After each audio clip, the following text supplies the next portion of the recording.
Bismillahirrahmanirrahim. Assalamualaikum warahmatullahi wabarakatuh.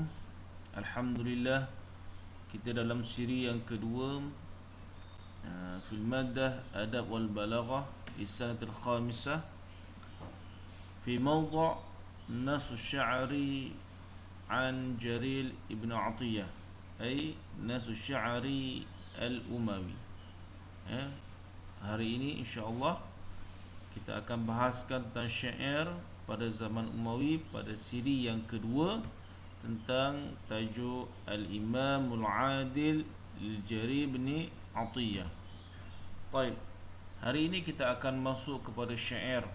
Ya, saya harap semua boleh ambil perhatian, fokus untuk dengar syair yang kita hayati, maksud dan syair yang ingin dipelajari pada hari ini. Baik. Nasu sya'ri fi asri Umawi. Tajuk syair pada hari ini Al-Imamul Adil Al-Jarir bin Atiyah. Innal ladzi ba'atha an-nabiyya Muhammadan ja'ala al-khilafata fil imam al-adil. ولقد نفعت بما منعت تحرجا مكث العشور على جسور الساهل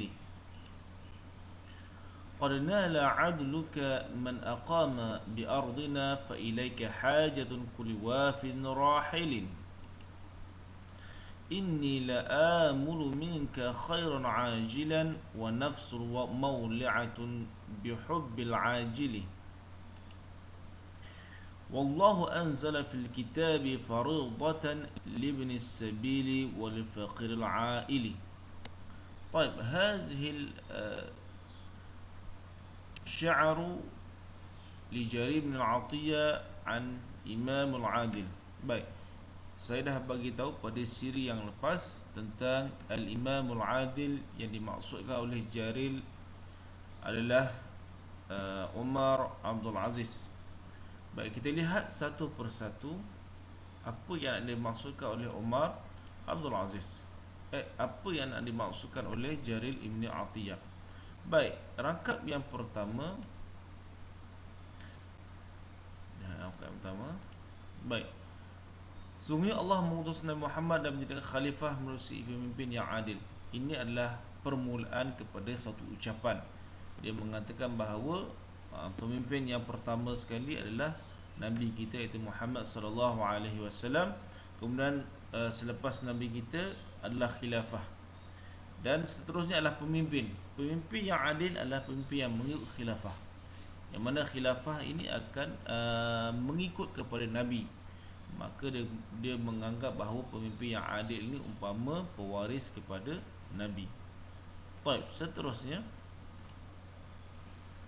okey, dan engkau telah memberi manfaat dengan apa yang kau telah cegah, iaitu meletakkan cukai persempadanan di pesisiran tembok. Ini bermaksud bahawa Sayyidina Umar Abdul Aziz ini telah menegah daripada pungutan cukai persempadanan. Ini umpama sempadan satu negara dengan negara yang lain. Bila seseorang nak masuk negara yang lain, maka dia perlu membayar cukai. Kat sini kita panggil sebagai visa lah. Visa.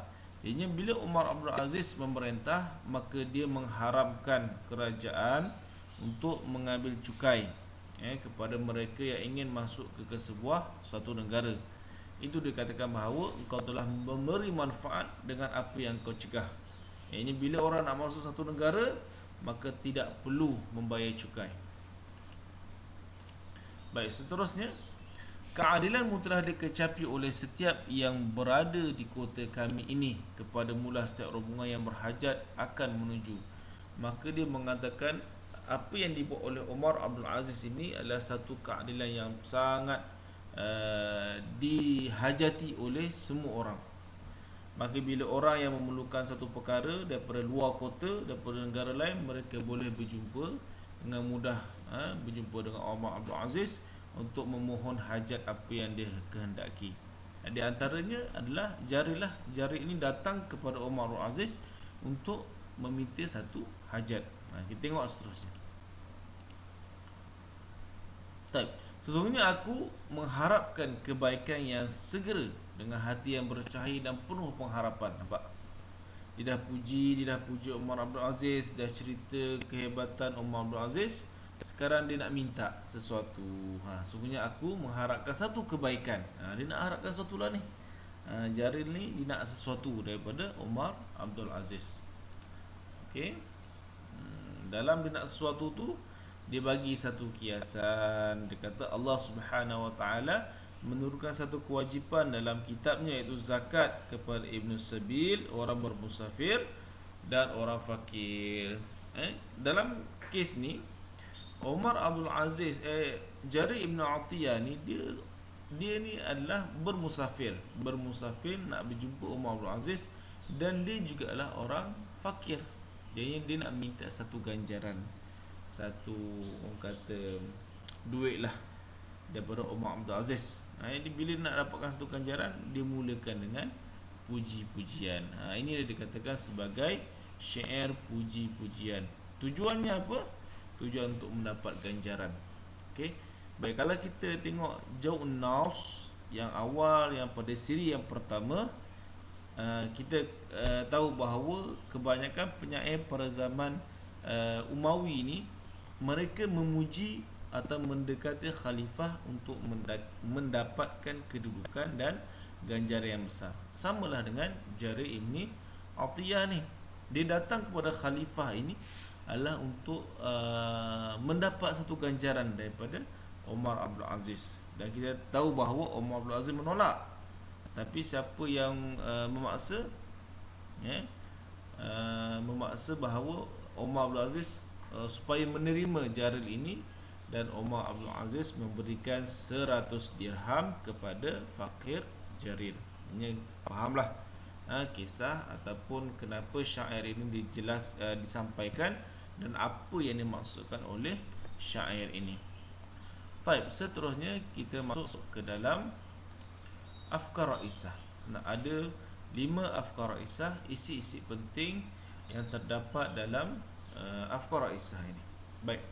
Yang pertama, arsalallah rasulahu wan nabi Muhammadan linnas ja'alallah khilafata fil imam al-adil wa ikhtarallah Umar Abdul Aziz khalifah lil muslimin.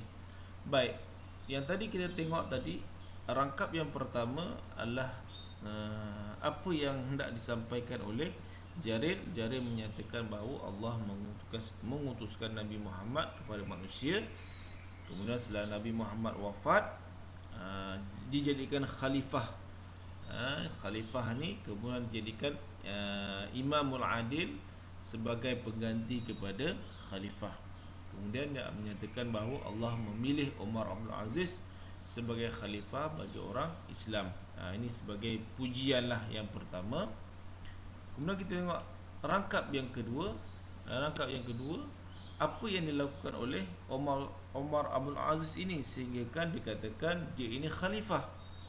Okey, apa yang dilakukanlah khalifah mengharamkan untuk kerajaan mengambil daraib, iaitu cukai, wal hijmar, cukai juga daripada orang muslimin yang mana mereka yang bukan tinggal di kawasan tersebut. Yang mana mereka ini tinggal daripada luar kota ataupun negara lain, ingin masuk ke dalam kota, mereka tidak perlu membayar cukai. Ini satu perkara yang besar. Kerana cukai ini setengah ulama mengatakan hukumnya adalah haram. Kerana apa? Cukai hanya dikenakan kepada orang yang kafir sahaja. Baik, seterusnya isi penting yang ketiga, yashmilu adlu khalifah jami' ra'yah wal wufud tahta wilayatuhu wa yaqda hajatihim.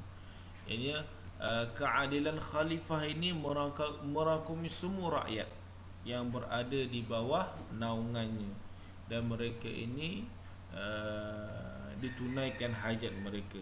Ini dikatakan khalifah ini sangat baguslah, sangat menjaga rakyat, dan siapa yang berada dalam wilayah khalifah ini, mereka akan ditunaikan hajat mereka. Sebelum dia minta sesuatu, dia cakap khalifah ni sangat baik, boleh tunaikan hajat. cantik perkataan dia. Jadinya bila kita nak meminta sesuatu pada orang, puji dulu, lapangkan dada dulu, baru kita meminta sesuatu. Baik, seterusnya, yatamanna syair mukafah bil amwal kathirah wa maka ta'ala ila khalifah.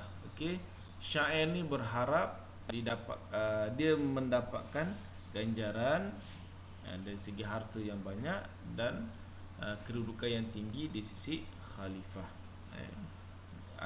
Rangkap yang keempat tu, dia kata dia nak sesuatu benda daripada khalifah.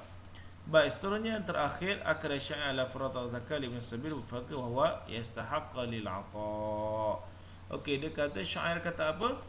Dalam masa dia meminta, dia kata bahawa zakat ni wajib bagi orang fakir miskin macam aku ni, macam Jaril ni, dan mereka yang bermusafir. Dialah dialah, yakni Jaril lah yang berhak mendapatkan ganjaran. Maknanya dia kata dia nak cakap dengan khalifah bahawa dia inilah orang berhak yang mendapat ganjaran daripada orang-orang lain, kerana dia inilah orang fakir, dia inilah orang yang bermusafir. Jadi inilah di antara isi-isi penting dalam syair tersebut. Baik, seterusnya kita masuk kepada suar balaghiyah. Suar balaghiyah mudah sahaja. Ada beberapa suar balaghiyah yang kita perlu faham. Yang pertama, lihat majaz mursal. Majaz mursal ini kita dah belajar sebelum ni tentang yang mudah kita faham. Dia ada 8 alaqah, 8 perkaitan. Contohnya kita katakan masa tu talida al-ummatu al-tabib, ibu melahirkan doktor. Macam mana ibu nak lahirkan doktor? Perkara yang mustahil, perkara yang tidak boleh diterima akal. Tapi maksudnya adalah ibu melahirkan bayi, bayi itu akan datang akan menjadi seorang doktor. Tapi majaz mursal dekat sini, yang kita tengok warna kuning ni, dia kata bahawa kat sini dipanggil sebagai alaqatul mahalliyah. Maksud alaqatul mahalliyah adalah sebut tempat tapi maksudnya orang. Sebut tempat maksudnya orang. Dia kata kat sini bahawa